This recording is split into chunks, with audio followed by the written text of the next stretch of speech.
Woodwork Geek back here again, this time a little tool test. So I was lucky enough to be able to purchase a Felder FB510 to upgrade from my old bandsaw, and I have to say you only have to look at the cheesy grin on that to see how much I like this saw.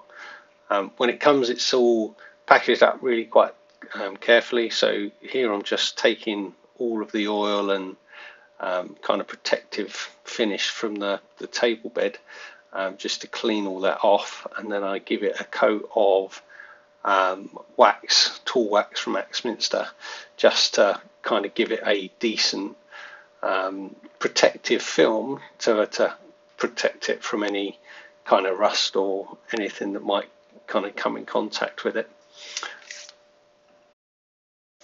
Didn't take too long to give this a quick tidy up, and after I did that I then got set with bringing a blade out, so you can see me here just cut the clips off and drop the blade on the floor so that my fingers are well away from it and there's no kind of risk of any damage. I always make sure that I open it up onto the rubber floor of the workshop so there's no damage to any of those teeth, so that blade stays pristine. Once I get the blade in, I then start loosening off all of the guides so that I've got clear access all the way round. I then tension the blade up, and then the first thing I do is I use a set square to check the angle of the blade and the table, and you can just see here when you look through there's a little gap to the back.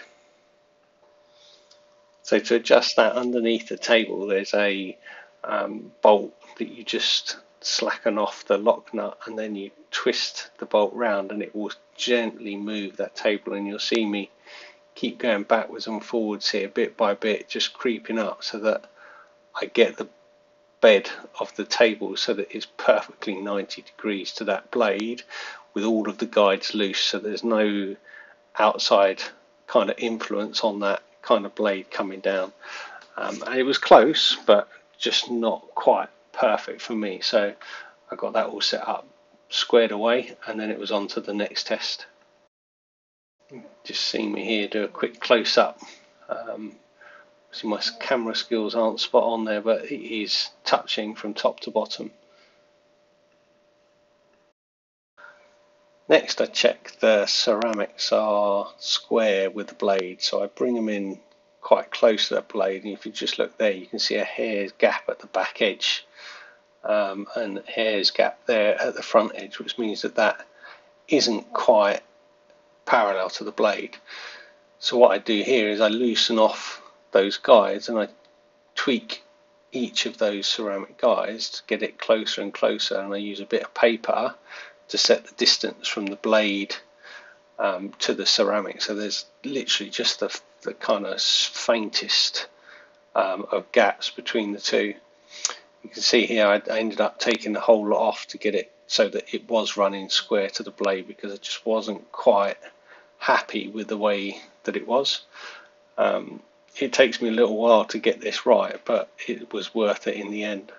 It's quite fiddly to set up with kind of 4 10mm bolts on the top, which then hold it against the upright, but it's worth kind of investing a bit of time to get that right, because that then makes sure that the blade is guided properly top to bottom, which is how you then get the best of possible finishes on your cut.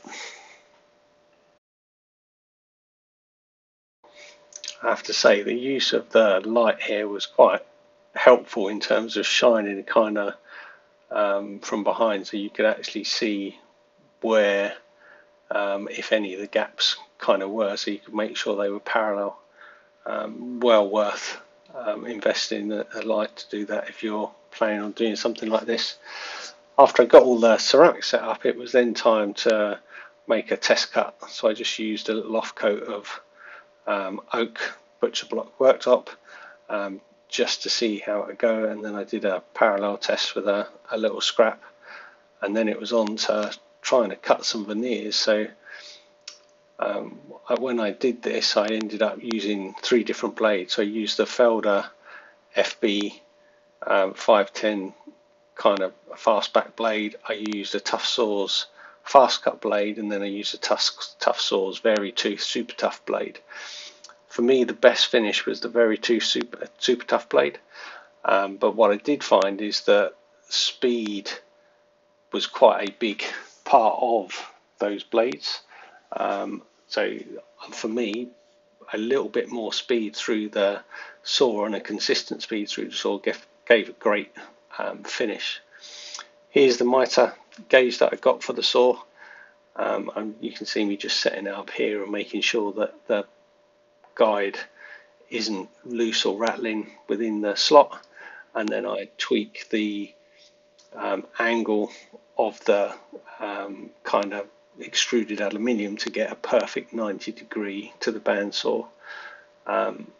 It's all set up, it's ready to go. So next thing for me to do is to spend some time using it before I can then tell you how good it is. But if the 4 cuts that I made for the veneers test are anything to go by, this is going to be a much better machine than the one that I have currently.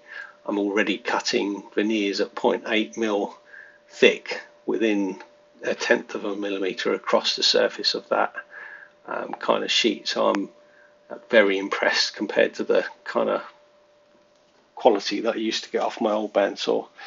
Watch out for a further video after a month or two of use.